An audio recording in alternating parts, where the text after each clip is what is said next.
Hakim Tinggi PT Babel korban JT610 asal Bukit Tinggi. Lagi salah seorang penumpang Lion Air JT610 diketahui berasal dari Sumatera Barat.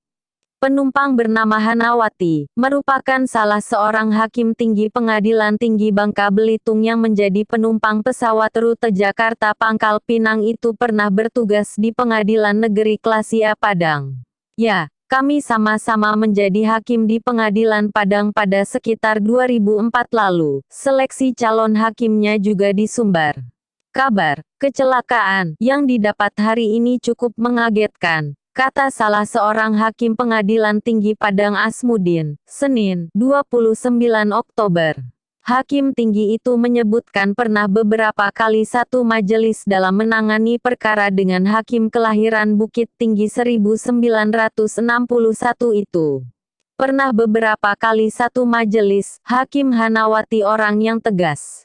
Dalam kejadian ini kita sama-sama mendoakan yang terbaik, kata Asmudin yang juga pernah menjabat sebagai Ketua Pengadilan Padang.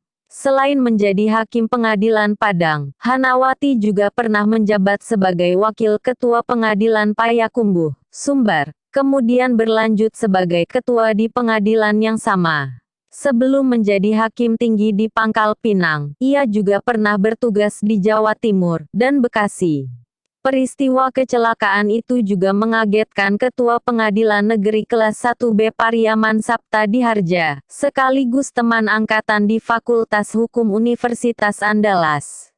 Kami satu angkatan di UNAD pada tahun 1981.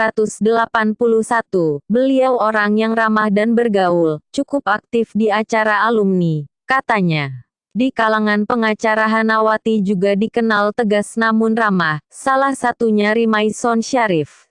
Sebelumnya, Hanawati adalah satu dari 3 hakim yang dikabarkan sebagai penumpang Lion Air JT610, bersama Hakim Tinggi Kartika Ayuning Tias Upik, serta Hakim Pengadilan Negeri Buka PN Tutup Koba Ihsan Riyadi.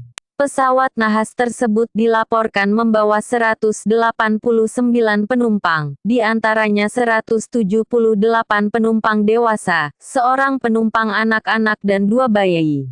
Berdasar informasi yang diperoleh di lapangan, pesawat Lion Air JT610 rute Jakarta Pangkal Pinang yang membawa sebanyak 189 penumpang, di antaranya 178 penumpang dewasa, seorang penumpang anak-anak dan 2 bayi, jatuh di perairan Tanjung Karawang. Pesawat itu berangkat pada pukul 6.10 waktu Indonesia Barat dan dijadwalkan akan tiba di Pangkal Pinang pada pukul 7.10 waktu Indonesia Barat.